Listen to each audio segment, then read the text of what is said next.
GeM தொலைக்காட்சி நேயர்கள் அனைவருக்கும் இனிய மாட்டுப் பொங்கல் நல்வாழ்த்துக்கள். நான் உங்கள் ஜெனிஷா அகஸ்டின். இது நம்ம ஜெம் டிவி.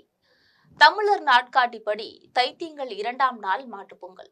இந்த பூமியில் மழைக்கும் பயிருக்கும் மக்களின் வாழ்வுக்கும் தேவையான மண்ணும் நீரும் ஒளியும் காற்றும் ஆகிய வளங்களின் மூலமான சூரியனுக்கு விளைச்சலை படைத்து தை முதல் நாளில் கொண்டாடுவது பொங்கல். மழை பெய்து தானாக தானியங்களும் பயிர்களும் விளைந்த காலத்திற்கு பிறகு கோடை காலத்தில் வறட்சி தோன்றும்.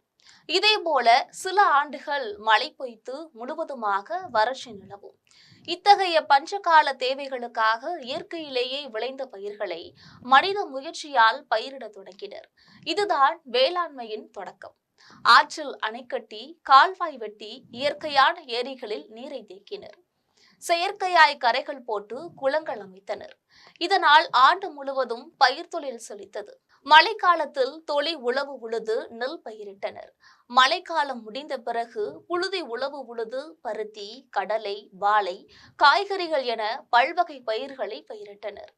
தேக்கிய நீர் வற்றிவிட்டாலும் கிணறு வெட்டி நிலத்தடி நீரை ஏற்றம் கமலை ஆகியவற்றின் மூலமாக பாசனத்திற்கு பயன்படுத்தினர். இந்த தொழில்களில் எல்லாம் அவர்களுக்கு துணையாக இருந்தவை கால்நடைகளே. இன்றைக்கு மின்சாரமும் பெட்ரோலியமும் ஊர்திகளும் எந்திரங்களும் வந்த பின்பு ஆழத்திலிருந்து நீரை இறைப்பதும் பொதிகளை மூட்டைகளை ஓரிடத்திலிருந்து மற்றொரு இடத்திற்கு கொண்டு செல்வதும் எளிதாகிவிட்டது. ஆட்கள் போக்குவரத்தும் அதிவிரைவாகிவிட்டது. இவைகள் எல்லாம் இல்லாத காலத்தில் மரக்கால்களை ஆரமாக கொண்ட சக்கரம் பொருத்தப்பட்ட நுகத்தடியுள்ள வண்டியே ஆட்களின் போக்குவரத்திற்கும் சரக்கு போக்குவரத்திற்கும் பெரிதாக பயன்பட்டது. நுகத்தின் இருபுறமும் தோள் கொடுத்தது அந்த வண்டிகளை இழுத்து சென்றவை எருதுகள் ஆகிய கால்நடைகளே. கிணற்றில் சில அடிகள் முதல் பல பழத்தடிகள் வரை ஆழத்தில் இருந்த தண்ணீரை தரைக்கு கொண்டு வர ஏற்றமும் கமலையும் இறைக்க பயன்பட்டவை எருதுகளாகிய கால்நடைகளே. இன்று இயந்திர கலப்பை மூலமாக சில நாட்களில் உழும் பல லட்சம் ஹெக்டேர் நிலப்பரப்பை அன்று ஓரளவு ஈரப்பதம் இருக்கும் போதே உழுவதற்கு உதவியவை ஏறுமாடுகளே. ஆக பயிர் தொழிலுக்கும் பாசனத்துக்கும் போக்குவரத்துக்கும் மனிதனுக்கு உறுதுணையாக இருந்தவை எருதுகளே. ஆதலால் தான் அவற்றின் கால்களில் புண்பட்டாலோ அவற்றுக்கு நோய் வந்தாலோ உழவனால் தாங்கிக் கொள்ள முடியாது. தன் பிள்ளைகளுக்கு நோய் வந்தது போல் துடித்து போவான். நிலத்தை உழவும் நீரை இறைக்கவும் பாரவண்டியை இழுக்கவும் உதவி பயிர் தொழிலை வளர்க்க உறுதுணையாக இருந்தவை கால்நடைகளே. இதனால் தான் தேவைக்கு மேல் பயிர்கள் விளைவிக்கப்பட்டு மனிதனுக்கு ஓய்வு கிடைத்தது. அந்த ஓய்வு காலத்தில் உழவையும் தொழிலையும் வணிகத்தையும் வளர்க்கும் எண்ணம் அவனுக்குள் ஊற்றெடுத்தது. அதனால்தான் அறிவியலும் நாகரிகமும் செழித்து வளர்ந்து இன்றிருக்கக்கூடிய நிலைமையை எட்டியிருக்கு. உழவர்களுக்கு பெரிதும் பயன்பட்டவை எருதுகள் என்றாலும் அதிக ஆழத்துக்கு வண்டல் மண்ணை கொண்ட சில பகுதிகளில் எருமை கடாக்களையும் ஏரில் பூட்டி உழுதுள்ளனர். விளைந்த நெற்கதிர்களை களத்தில் அடித்துவிட்டு உதிராமல் இருக்கும் நெல்லை உலக்குவதற்கும் சூடடிப்பதற்கும் காளை மாடுகளையும் எருமை கடாக்களையும் பிடித்து பிணையில் அடித்துள்ளனர். இதனை போரடித்தல் என்றும் சொல்வர். மாடு கட்டி போரடித்தால் மாளாது சென்னல் என்று யானை கட்டி போரடித்த வழக்கம் பாண்டிய நாட்டில் இருந்ததாக நம் இலக்கியம் சொல்கிறது. வயல்களை உழுதல், எருவை வண்டியில் ஏற்றி வயலுக்கு கொண்டு செல்லுதல், பாசனத்திற்கு நீர் இறைத்தல், போரடித்தல், வைக்கோலையும் நெல்லையும் வண்டியில் ஏற்றி கொண்டு செல்லுதல், ஆட்களை வண்டியில் ஏற்றி கொண்டு செல்லுதல் என நாள் முழுவதும் உழைத்த உழைப்புக்கு இலக்கணமாய் திகழ்ந்தவை எருதுகள். அதனால்தான் இன்றும் கூட கடுமையாக உழைப்பவர்களை மாடாய் உழைத்து ஓடாய் தேய்கிறான் என்று உவமையுடன் சொல்வர். உழைப்புக்கு இலக்கணமாக திகழ்ந்த இந்த எருதுகளும் அவற்றை ஈன்று தருவதுடன் பாலையும் தரும் பசுக்களும் ஆடுகளுமே அக்காலத்துல பெருஞ்செல்வமாக கருதப்பட்டன. மாடுகளே செல்வம், செல்வம் என்றால் மாடு என்றிருந்தது அன்றைய பொருளாதாரம். இதனாலதான் திருவள்ளுவரும் கேடில் விழுசெல்வம் கல்வி ஒருவருக்கு மாடல்ல மற்ற எவை அப்படின்னு சொன்னாரு. அந்த காலத்துல செல்வத்துக்கே மாடென்று பெயர் இருந்ததென்றால் மாட்டை எவ்வளவு மதிப்புமிக்க செல்வமாக கருதியிருப்பர் என்று நாம் எண்ணி பார்க்கலாம். பிள்ளை செல்வம் என்று இன்று சொல்வது போல அக்காலத்தில் கால்நடை செல்வம் என்பது செல்வத்தின் வகைகளில் ஒன்றாக இருந்தது. 1990களின் இறுதி வரையிலும் ஊரில் 2 ஜோடி ஏர்மாடுகள், 10 பசுமாடுகள், 10 ஆடுகள் வைத்திருந்தவரை செல்வந்தர் என்று போற்றி புகழ்வது வழக்கமாகும். இப்படி பிறந்தது முதல் வாழ்நாள் முழுவதும் மனிதனின் உழவுக்கும் தொழிலுக்கும் உறுதுணையாக இருந்த மாடுகளை போற்றும் வகையில பொங்கலுக்கு மறுநாள் மாட்டுப் பொங்கலாக கொண்டாடப்படுகிறது. மாட்டுப் பொங்கல் நாளில் உழவர் குடிகளில் காலையிலேயே கால்நடைகளை நீர்நிலைகளுக்கு அழைத்து சென்று குளிப்பாட்டி கொம்புகளுக்கு வண்ணம் பூசி கழுத்தில் மலர் மாலைகள் அணிவித்து அலங்கரிக்கின்றனர்.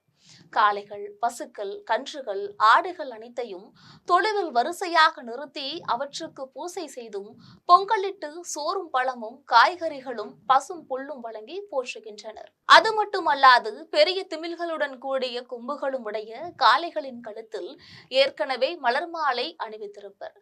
அதனுடன் கரும்பு கிழங்கு, சல்லிக்காசுகளின் முடிப்பு ஆகியவற்றையும் கட்டியிருப்பர். துணிவுள்ள ஆண்மகன்கள் அந்த காளையை பிடித்து அதன் கழுத்தில் கட்டப்பட்டுள்ள கரும்பு கிழங்கு, சல்லிக்காசுகள் அடங்கிய முடிப்பு ஆகியவற்றை அவிழ்த்து எடுத்து செல்வர். இதுதான் ஜல்லிக்கட்டின் தொடக்கமாகும். பின்னாளில் வீட்டில் வளர்க்கும் காளை மாடுகளை அடக்கியவருக்கே பெண் கொடுப்பது, விலை உயர்ந்த பரிசுகளை வழங்குவது என்றெல்லாம் ஜல்லிக்கட்டு போட்டி வளர்ந்துவிட்டது. அதிக திறனுள்ள காளை கன்றுகளை ஈன்று தந்த பசுக்களுக்கும் இந்நாளில் சிறப்பு செய்யப்படுகிறது. மாட்டுப் பொங்கல் என்பது காலை முதல் மாலை வரை அவற்றுக்கு சிறப்பு செய்யும் விழாவாகும். இன்று பயன்பாட்டில் உள்ள மோட்டார்கள், ஊர்திகளின் திறனை குதிரை திறன் என்கிறோம். அந்த குதிரைகளை விட திறன் படைத்தவை காளைகள்தான். நம் நாட்டிலேயே நவீன அறிவியல் வளர்ந்திருந்தால் திறனின் அழகாக காளை திறன் என்று வந்திருக்கும். இன்று மின்சாரம், பெட்ரோலிய எரிபொருள்களால் இயங்கும் ஊர்திகள் எல்லாம் வந்துவிட்டதால இளந்தலைமுறையினருக்கு காளைகளின், பசுக்களின், கால்நடைகளின் இன்றியமையாத பங்கும் உழைப்பும் தெரியவில்லை.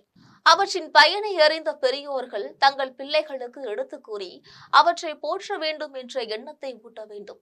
அதற்கு தாங்களே எடுத்துக்காட்டாக இருக்க வேண்டும். காளைகள் என்றதுமே ஜல்லிக்கட்டு போட்டிக்குத்தான் என்ற ஒரே ஒரு எண்ணமே நம் இளைஞர்களிடம் உள்ளது.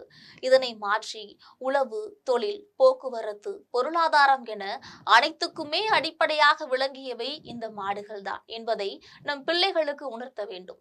உலகமயம், தாராளமயம், தனியார்மயம் ஆகியவற்றின் விளைவால வறுமைக்குள்ளாகி நகர்ப்புறத்திற்கு குடியேறியவர்களும் அடிமைத்தனம் இல்லாமல் ஒரு விடுதலை வாழ்வை வாழ வேண்டும் என்றால் மீண்டும் ஊர்களுக்கு சென்று உழவு தொழிலை செய்து கால்நடைகளை வளர்க்க வேண்டும் என்கின்ற உண்மையை எடுத்து கூற வேண்டும்.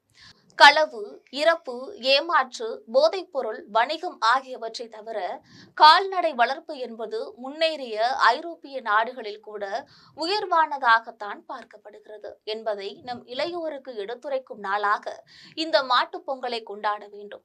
உழவு, தொழில், போக்குவரத்து, பொருளாதாரம் ஆகியவற்றிற்கு அடிப்படையாக விளங்கிய மாடுகளின் பயன்களை மக்கள் அறியாததால் சென்னை உள்ளிட்ட பெருநகர வீதிகளில் அவை இறையின்றி திரிகின்றன. மனிதருக்கு பெரிய இடையூறாகவும் அச்சுறுத்தலாகவும் அவற்றை கருதும் போக்கு மாற வேண்டும். ஆண்டுக்கு ஒரு முறையாவது ஊர்ப்புறங்களுக்கு செல்லுங்கள். பொங்கல் திருநாளுக்கு செல்லுங்கள். மாட்டுப் பொங்கலை மகிழ்வுடன் கொண்டாடுங்கள். மாடுகள் நமது செல்வம், நமது நண்பன் என்பதை பிள்ளைகளுக்கு சொல்லிக் கொடுங்கள். அவற்றை தொட்டு தடவவும் போற்றி புகழவும் இன்றைய தலைமுறையினருக்கு இருக்கும் அச்சத்தை போக்க வேண்டும். ஊரக பொருளாதாரத்தின் முதுகெலும்பாக இருக்கக்கூடிய உழவுக்கும் தொழிலுக்கும் கால்நடை வளர்ப்புக்கும் புத்துயிரூட்டும் மாட்டுப் பொங்கலாக இந்த நாள் அமையட்டும். இனி வருங்காலத்தில் மாட்டுப் பொங்கலை கொண்டாட வேண்டும் என்று விரும்பும் அனைவருக்கும் இனிய மாட்டுப் பொங்கல் நல்வாழ்த்துக்கள். நன்றி.